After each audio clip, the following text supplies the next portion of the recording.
made the following declaration. In the field of world policy, I would dedicate this nation to the policy of the good neighbor, the neighbor who resolutely respects himself and, because he does so, respects the rights of others, the neighbor who respects his obligations and respects the sanctity of agreement in and with a world of neighbors. We are strong, but less powerful nations know that they need not fear our strength. We seek no conquest, we stand for peace. Yet we must remember that so long as war exists on earth, there will be some danger, even to the nation that most ardently desires peace. Danger that it also may be drawn into war. I have seen war. I have seen war on land and sea. I have seen blood running from the wounded. I have seen men coughing out their gassed lungs. I have seen the dead in the mud. I have seen cities destroyed. I have seen 200 limping, exhausted men come out of line, the survivors of a regiment of 1,000 that went forward 48 hours before. I have seen children starving. I have seen the agony of mothers and wives. I hate war.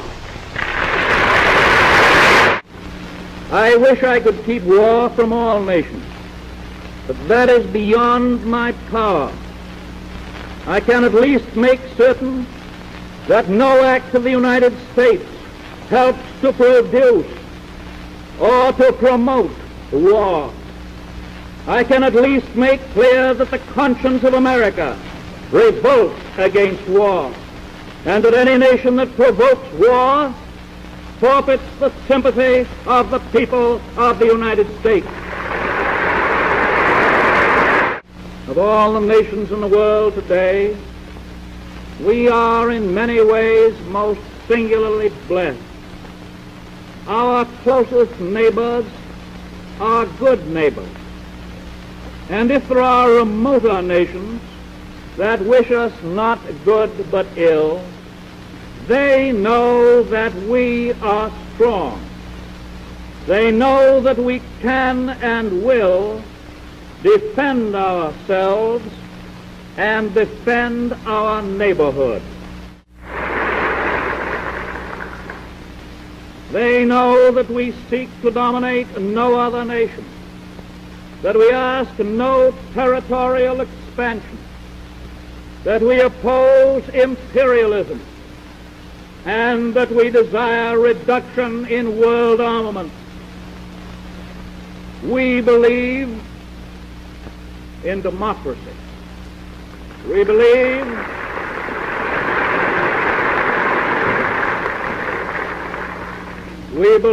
in freedom, and we believe in peace. So we offer to every nation of the world the hand clasp of the good neighbor. Let those who wish our friendship look us in the eye and take our hand.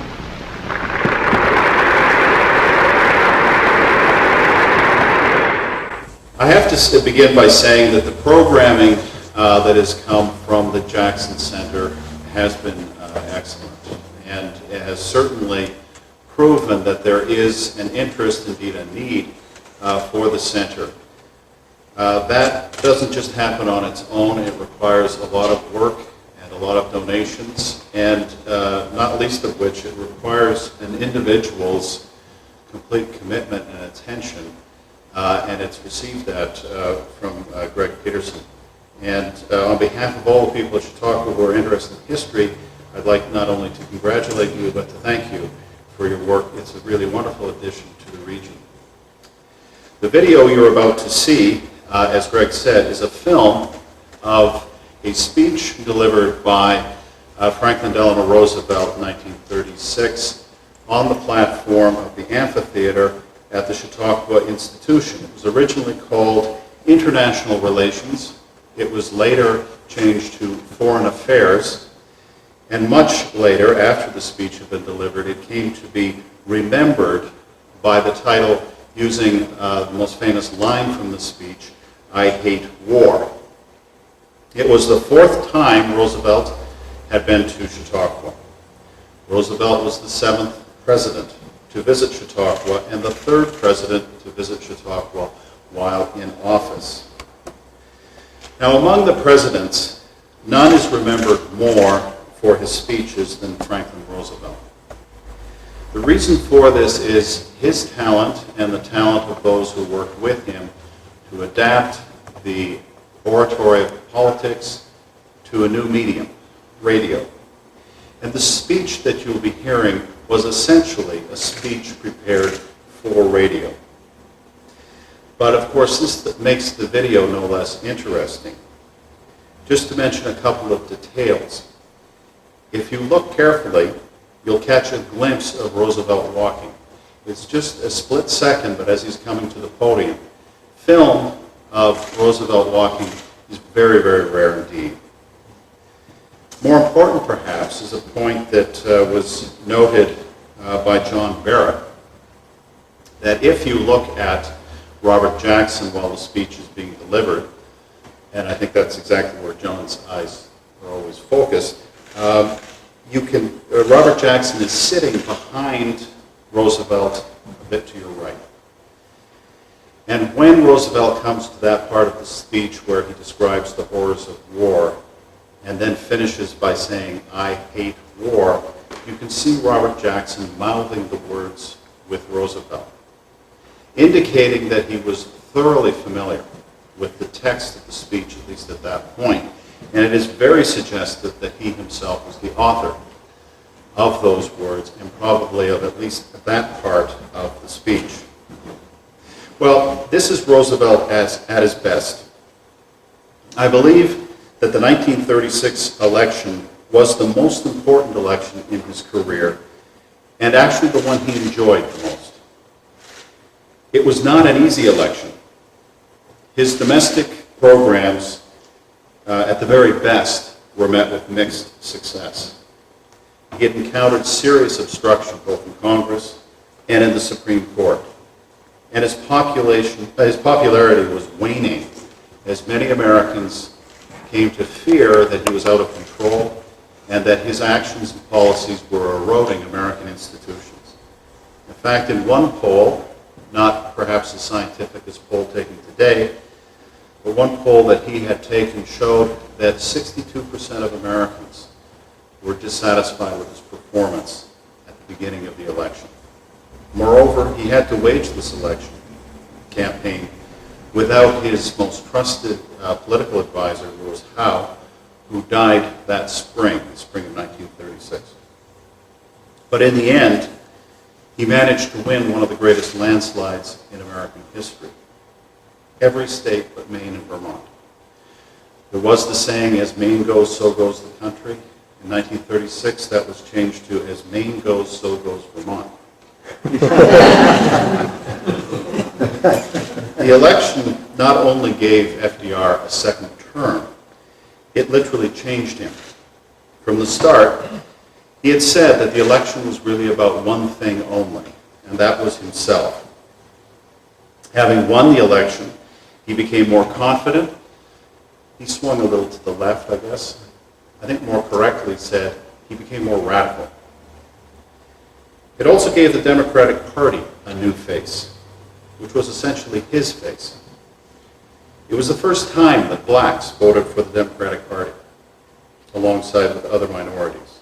And it was the first time that the Democrats were able to sweep the entire nation, bringing together farmers from the Midwest, labor in big cities and small cities, East Coast, West Coast, South, and North. Well, if we were to go back nearly 70 years to that summer of 1936, we find that the world was a dark, unhappy, and uncertain place. The Depression had spread beyond the United States to include not only Canada but all of Europe, France being the last country to fall to it. Democracy was suspended in many nations, and many came to believe that democracy had proven unable to meet the crises of modern society.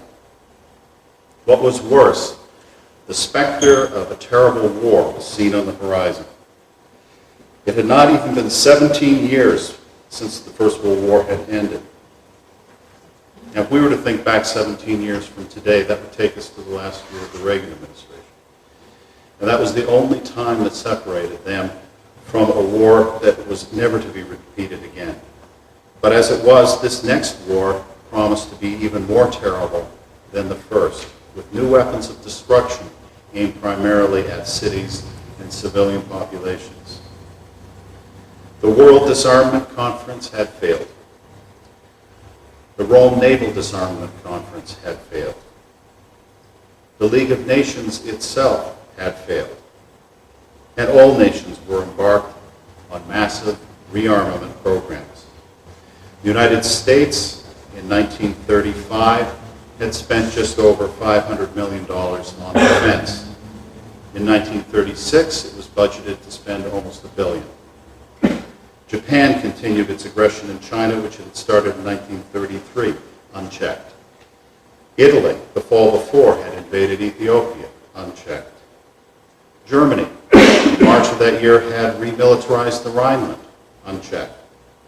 And just 1 month before Roosevelt spoke, Spain was plunged into civil war, a war that threatened to grow into a major European conflict.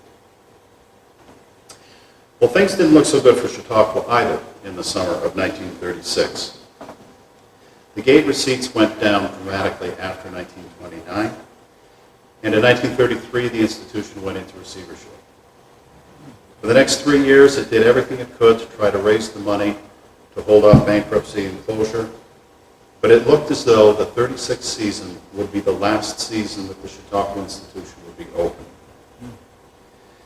There were still desperate attempts to try to raise the money, and Bester tried to put together the best program he could, not so much to increase the gate.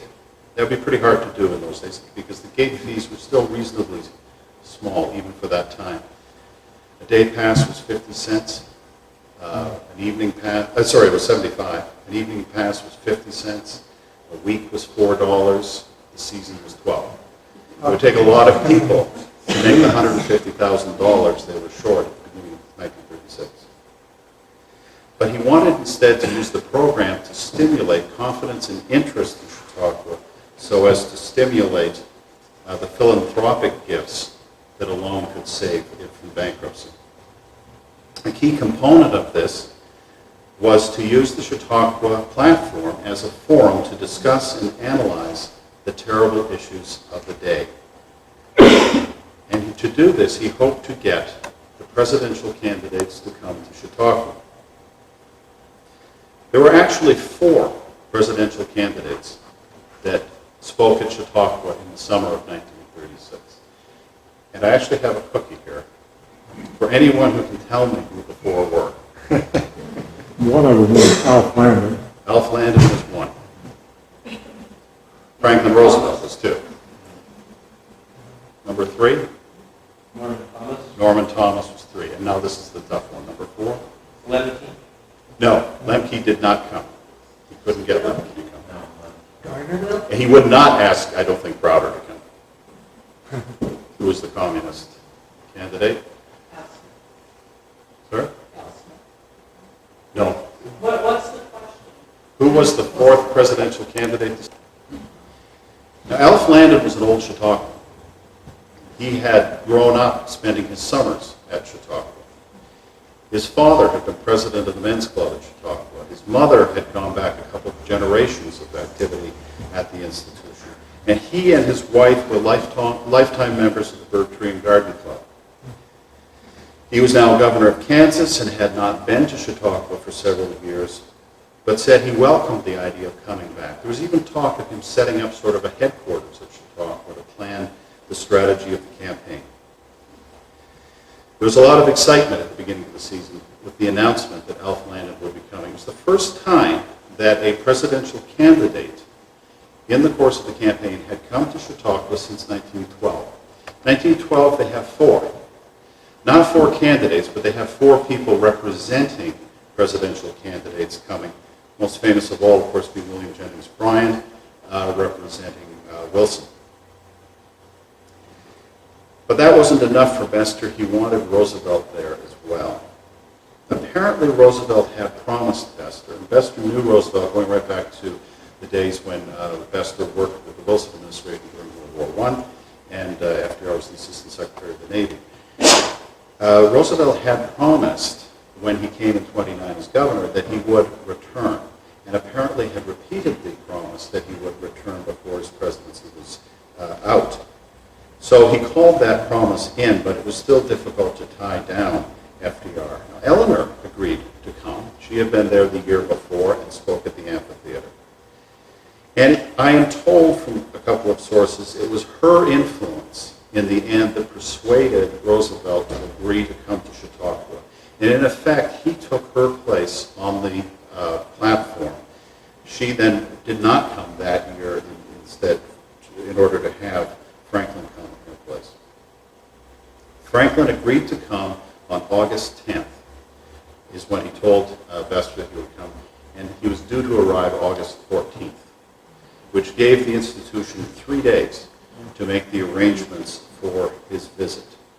Well, first of all, the opera that was playing Pirates of Penzance had to be switched from Friday night, which on the 14th, to the afternoon.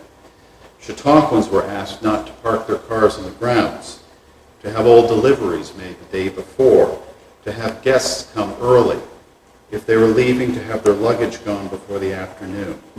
They were also warned to lock their doors and not leave their property unattended. As Bester said, and I quote, "We shall be forced to deal with all types and kinds of people this day." Police had to be secured, 50 state troopers. The sheriff prepared to deputize 50 deputies. There was a squad of the CCC employed. The Boy Scouts of Jamestown came to help with crowd control. A new sound system was put in place so that people who could not sit within the bounds of the amphitheater would still be able to hear the speech. On the day itself, the weather was not too hot, as many people recall it. It only got to be 76 degrees, and it was around 70 by the time the evening had come, but it was threatening rain. Fortunately, the rain held off until the next day. The amphitheater was roped off. The press were reserved seats in the front rows. The dignitaries sat on the stage, which included Senator Wagner and Governor Lehman, and of course Robert Jackson. In the choir seats, there sat the choir, the Bird Tree and Garden Club, the Women's Club, the Opera Association, and the theater. At 7 o'clock, the rope was taken down, and there was apparently a mad rush into the seats as 12,000 people had come out to hear Franklin Roosevelt speak. They didn't use the aisles. They climbed right over the seats. It's been described to me as looking like a waterfall as the people came cascading down. George William Volkel played the organ. Walter Howe led a sing-along, waiting for the president to arrive. FDR came to Mayville around 6 o'clock and made a short speech. Then by car, he drove to Chautauqua. He went down Ames Avenue, north on Pratt, down Route to the lake, and through Miller Park as the Miller Bell Tower began playing chimes in his honor. Then he traveled to the back of the amphitheater. I thought at this point we could show the video. Of the country, and was published as a pamphlet used in the election. The speech clearly was a huge success. Later, the speech would be satirized, especially during the war. As I understand, it was quite common to have some variation of having a person imitating Roosevelt saying, "I hate war," and then Eleanor saying, "I hate war," and then they'd often have the dog saying, "I hate war," and then they'd say, "Well, why the hell are we fighting a war then?" But was this really a fair statement of FDR's foreign policy? The following week, Norman Thomas came and spoke at Chautauqua. He was the socialist candidate. And he said, "The American politician is specific only in his criticism of the opposing party. He couches his own program as far as possible in terms of vague generalizations, almost universally desirable, provided that the voter can put his own subconscious interpretation on them. For this, I do not blame the politicians so much as the voters. American politicians have taken good care that there should be only one Lincoln-Douglas debate in our history. The President's Chautauqua speech on peace, admirable as it was in most general statements, left much to be desired as a statement of a program for peace." One can ask today, was this not the President who had already begun the greatest rearmament program that the United States would ever see? Was this not the President who deliberately adopted a policy of forceful opposition to the dictators in the world and who ultimately led us to confrontation with Germany? Indeed, I find the speech raises the troubling question of whether deception is an inevitable part of good leadership, a question that is especially troubling in a democracy. Well, to finish the story, 2 weeks from then, Alf Landon came and spoke at Chautauqua. There have been 12,000 to hear Franklin Delano Roosevelt. There are over 20,000 who came to hear Alf Landon. There was a far bigger press corps. They had had more time to organize it, including among others was H.L. Mencken, with his typewriter set up in the amphitheater, delighted to learn that he was actually allowed to smoke at Chautauqua. Now, people had hoped that Landon would deliver a speech similar to that given by Teddy Roosevelt in 1905 at Chautauqua, where for the first time Teddy Roosevelt outlined his policy for his own presidency as opposed to the presidency he was completing on behalf of McKinley. Because up to this point, there was still a great deal of confusion as to what the platform really was for Alf Landon. But the speech proved to be a major disappointment. Roosevelt had dramatically spoken about war and peace. Landon, with nearly 1 million listeners on radio, bored them to tears with a dull talk on the need for education in a democracy. All he could spice it up with were personal anecdotes from his childhood growing up at Chautauqua, stories that meant little or nothing to most of his audience. In fact, that was one of the differences between the speech that Roosevelt made compared to Landon's, is that Landon was actually speaking to the Chautauquans in the amphitheater, with the radio simply being tuned in. Roosevelt, on the other hand, never lost sight of the fact that his real audience was out in the rest of the nation. As one aide said at another speech of Landon, if this is the best that Republicans can do, we should make sure that they make a lot of speeches. At the end of the season, the institution was saved. In the end, through a variety of very large donations, but also through the property owners agreeing to band together and buy their leases at a percentage, the institution was saved from bankruptcy. And so that the season had achieved its goal, inspiring Chautauquans to rally together to raise the $150,000 still required to save the institution. A couple of points that I might make that I perhaps should have mentioned before. You notice, for those of you who aren't from Chautauqua, the handkerchiefs that were suddenly taken out and were waved. That's the Chautauqua salute. And there are two versions of it. One is the solemn one and one is the happier one. But that's a Chautauqua tradition. Another point was that partway through the speech, Roosevelt, when he's wiping his face, the applause are dropping, and then all of a sudden there's a big rise in the applause again. That was Governor Lehman coming down and taking his seat. Before we looked at the video, John Barrett and I were corresponding by email, looking at photographs. And we noticed that it was odd that Bester changed seats partway through. And the reason was that he moves over in order to have Governor Lehman sit without having to cross over and take a seat in a more awkward fashion. If I was wondering now if the person was there, I should say. He was only 5 years old. But do you have a recollection of the night? The car. His car? This car. When he arrived with the American flag on the front of the car. This is the serviceman on the running board. That's all. It was an open car. And you saw him come to the amphitheater? In the film, was Jackson the man in the dark suit or the white or the light suit to the right, to our right of The white suit was Arthur Bester. Oh, that was Bester. Yeah. Bester. Jackson was sitting in the row behind. Oh. And actually, when you're looking at it from our seats, he'd be the left of us to the right of Roosevelt. Yeah, I got it wrong. Sorry about that. Yeah, well, it's easy. In my memory, for some reason, I had moved him over. Well, your memory comes from this picture, which in fact is correct, what you have. The Smithsonian Institution, that's Jackson right there. Yeah. Are there any questions or comments? With all the flashbulbs going off, I presume there were lots of photographs of the event. There were. And do you have some of them in your archive? No, we don't. Those are the press, essentially.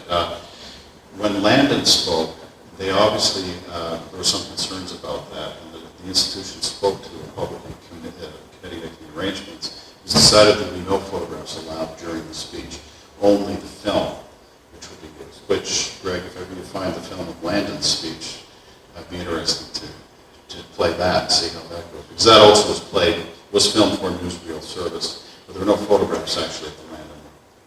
Though I doubt if Jackson was encouraging Landon to come. No. Do you have any copies of Jackson's speeches? At our archives? Yes. No, that's why Greg is developing his own archives. And I guess I'll answer that. The only thing we have are a couple of audios of Jackson's speech in Jamestown, one at St. Lawrence University, and we do have his speeches at Nuremberg, which is the opening statement, the closing statement. We're accumulating quite an archive of Jackson at Nuremberg, but as far as political speeches outside of Nuremberg, there aren't many. If anybody knows any, let me know. Who did One that? to the right, Lester. I'm not sure, but it looked like the future Vice President Alan Parker.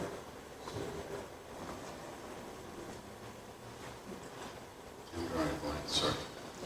I don't recall reading anything that the No, I Parker was don't think he was there, so I don't think that would. We have a list of people who were on the stage. It was printed in the Daily, so you can always check. You can always check to see if someone's there. I don't recall seeing that. I think I might have. But I'm just trying to think in my mind who is sitting next to Bester. I'm sorry, I'm just drawing it. Because we did try to identify several of those people. There was one person who looks a bit like Picasso that we're still working on. But we did actually figure out who most people were, but I'm just not remembering. Could you say that that particular speech, although there were probably many famous speeches that were given at Chautauqua, but as you indicated, it was the summer of 1936, and the program was to raise $150,000 during that season. But perhaps this was a singular event. I mean, could you say that I hate war speech was in of itself a very critical element? It's a significant event that helped to save the institution. Yes, yeah, I think you can say that. I think that the real event was the fact that he got both of them there, and Norman Thomas thrown in as well. And the fact that Roosevelt's speech went over so well, though, did help as well. Now, it looked very glum on August 14th, and it still was looking glum by the time Landon had come. It wasn't until the very end of the summer that there was any light of hope, and it wasn't really sure until they got into the fall. But the fact that they were able to get the two presidential candidates both to come and address Chautauqua was quite a coup. And it certainly did help Bester's efforts to argue that the platform was too valuable a forum for national debate and discussion to simply lose. And you thought of doing a reprise, given that we're in a very difficult moment in our history again, and Chicago could also benefit with the debates, with the candidates? And ask both candidates to come. That's not my department, but I'm sure they'd be quite happy to have a campaigning president come to Chautauqua at any time. Of course, the other one that came was Bill Clinton. Right. But he didn't come to debate, which is the practice for him. well, no, but I mean before when he came. He came twice, and his first trip he was actually part of the campaign where they stopped at Chautauqua. But that's only the third time that has happened in the history of Chautauqua that a presidential candidate has stopped at Chautauqua. How did they do the pickup of that speech? With the microphone? Well, that part, but broadcasting, did WJTN or did they, how many other CBS or how many other stations were also in, and then how did they get it out of the amphitheater onto the, by telephone line or? No, they had a line running. It was NBC. And they had to set up their own line running out of the amphitheater. Where exactly it was broadcast from out of Chautauqua, I'm not sure. But they had been broadcasting from Chautauqua since 1927 on live radio. So it wasn't the first time they had to do that. There were also 20 telegraph lines that were set up running from the back of the amphitheater to do telegraph stories to the newspapers as well. The thing that surprised me was the level of film technology that was employed here. It looked almost amateurish as they were switching from one lens to the other lens, rather than, and the graininess of it compared to what we would think would be available for a professional Hollywood-type production in 1936. Yeah, and this was professional. The only explanation I can give to that is that this was being filmed for newsreel use, so that they were planning on editing it anyways. It wasn't really thought that you would play the whole film. So it wasn't important that you didn't have those little interruptions in it. It was all right. But you notice that the interruptions are well timed to the speech. Only occasionally it doesn't in any way interrupt the speech. Yeah, I'll speak to that a little bit. I've seen, now that I've got this, there are little clips of the I Hate War component, and you can see they focused right in on Roosevelt to the extent they could. There's one camera. There's one camera did it, not multiple camera, one camera. But you could, almost as if they must have had this script, because they worked their way from shots pulled back to right in on top of Roosevelt to the extent they could when he did the I Hate War piece. And I've seen, that's the piece you see on TV, when you do see it. It's about a minute and that's it. That's right. And that's what was the plan to be used. And so they did film it, but they knew perfectly well they were only going to be taking a clip from it. And that's the raw footage. That's the raw footage, yeah. And the difficulty in setting up, and again, they only had 3 days to do this, so that the film company had to come in and set up, build a special stand in the amphitheater, put up the lights, and install the camera within just a day or so before the event was scheduled to take place. So did he deliver the same speech again in 1940, or is it just the I Hate War part that was the repeat? That was it. No, that was it. He delivered the speech once. He may have quoted his own speech, but I'm quite sure he never delivered it. I don't think he would have dared deliver it in 1940, to be honest. Speaking with Marcia Miller. And Marcia, where do you live? Well, I live in Buffalo, but at Chautauqua, I live at 30 Forest Lane. Are you a lifer? Oh, yes. What brought you to Chautauqua originally? My aunt two aunts owned the cottage there. And they bought it in 1929, and I started coming when I was a little girl with my mother. Are you part of the Lewis Miller? No, no relation. Mm-mm. Well, going right to August of 1936, we showed the movie today of Franklin Roosevelt's speech at Chautauqua Institution, and you have a specific memory of that day.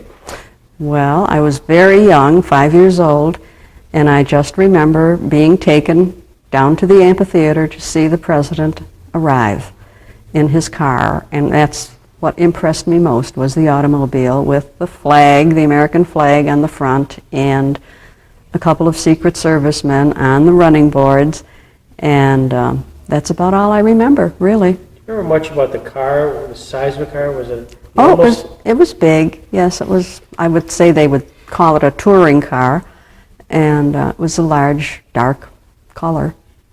Was it open air, or was it convertible, or was it a... Remember? I think it was open air, completely open. I may have confused it with the picture that I have of Franklin Roosevelt when he was governor in that car, which was open. Right.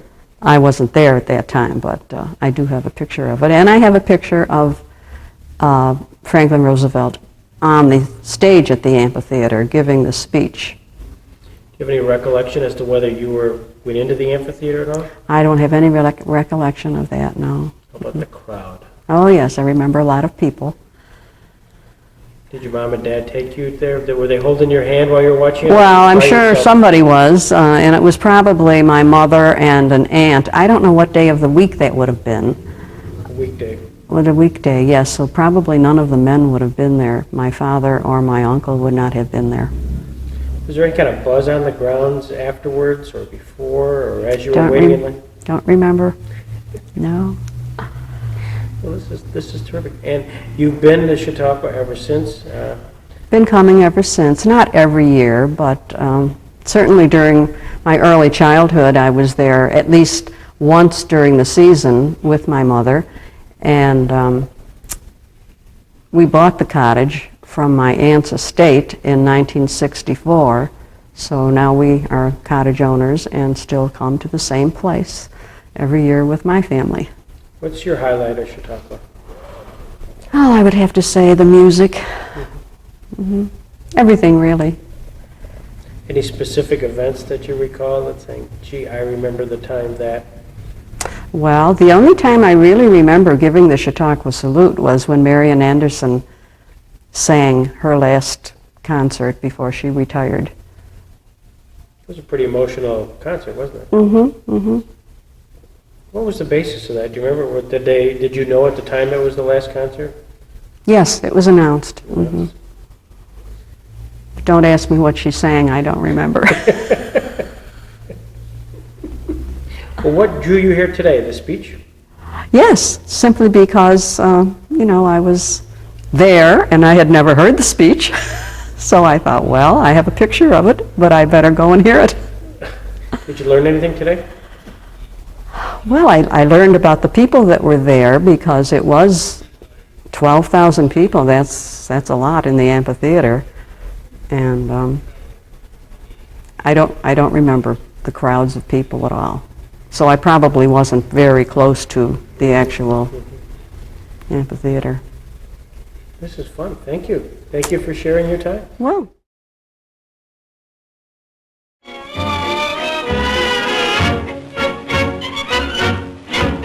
From New York comes President Roosevelt's declaration on foreign policy, which he made not as a political candidate, but as a spokesman for the American people. I've always thought that peace, like charity, begins at home.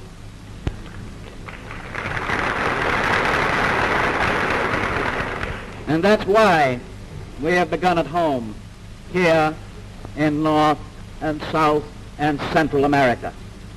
But peace in the Western world is not all we seek. I have seen war. I have seen war on land and sea. I have seen blood running from the wounded. I have seen children starving. I have seen the agony of mothers and wives. I hate war.